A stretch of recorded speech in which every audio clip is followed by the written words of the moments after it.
Well, my very first house plant was African violets. I think I chose that for a couple of reasons. Number one, my daddy had a little bit of space under a bench in the greenhouse that he was producing plants in. Well, under the bench, nothing grows there, right? So I looked around for what would grow in shady, dark locations like that. And I remembered that my grandmother and my aunts all had African violets, and that was a period of time when violets were having their heyday. So I got a few violets and started growing them, and they grew very well under the bench there, and they began to perform and bloom. And my daddy kept looking at them, and finally he said, I think I'm going to grow more African violets. How about I take that? Well, we ended up growing about 50,000 African violets a year, and that took me all over the state of Virginia and down into North Carolina, distributing those African violets. So that was kind of the beginning. At that same time, being out in various stores, I kept crossing paths with a fellow who had a big truck, and he was bringing plants from Florida, various house plants, most of it philodendron cordatum. I mean, that was the big house plant in the 1950s and 60s. And I'd hop up on his truck and I'd see what he had and go through all of these things, and I'd buy some of those things from him and take them back to the garden center. And all of those houseplants all did very well under my little under the bench space. So that kind of began my involvement with houseplants, and it continued because I took a job with Vaughn Seed Company, a national wholesale seed company who had a retail location in the suburbs of Chicago. And I ran that retail garden center. It was a tremendous experience and laid the groundwork for our ability to do a good job with McDonald Garden Center. But in addition to running the garden center, they also had quite a wholesale operation in foliage plants. I became very good friends with the foliage plant manager for that wholesale nationwide program, and he took me to growers throughout the country. I got to learn about the whole business aspect and the availability and who was growing what, and that gave me quite a background in houseplants. So when I got going with my own garden center, that became a big part of it.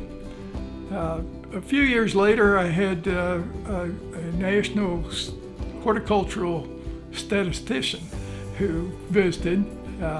He worked for the biggest seed company in the United States, and he was kind of their futurist. He predicted what the trends were and all.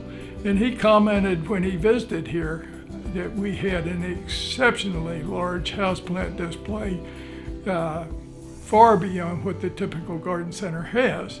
And he was very surprised at that.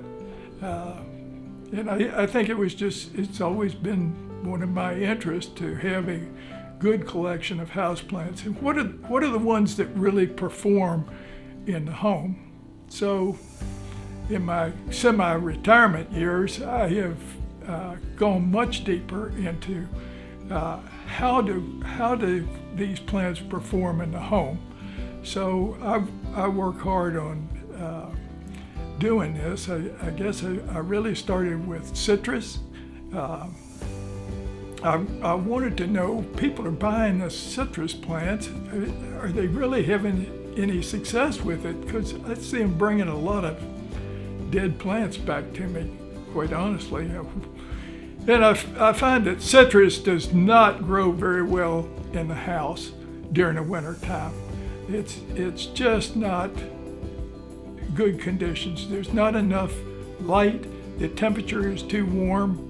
So I started growing citrus, and during the winter time I put it in my garage. And it's an unheated garage with no windows in it. my furnace is there, so it would rarely go below freezing. And I keep my citrus today. They're in big pots, and the plants are about 4 feet tall, and they get about 50 or 60 lemons or limes or tangerines or whatever the item is on it. And so they're sitting on wagons, and any day above 40 degrees, I just roll them outside and I roll them back in. And I'm just astounded at how much fruit I can produce.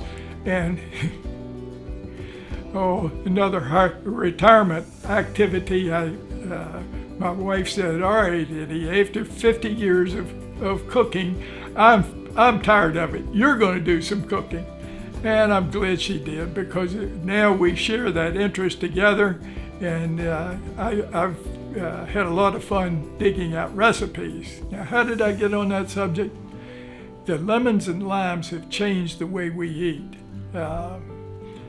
We can make some delicious dishes with all of that fruit availability. So we've already started now this fall.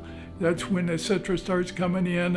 I'm picking key limes right now, and the key limes have a rich flavor.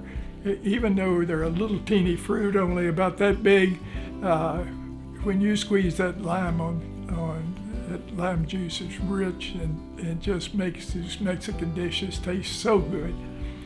And it goes on through the winter, and we end up in March, April, and May with kumquats. I probably get 500 kumquats on my individual plant. And so that was one of the things that I did, but now I explore a lot of other types of houseplants.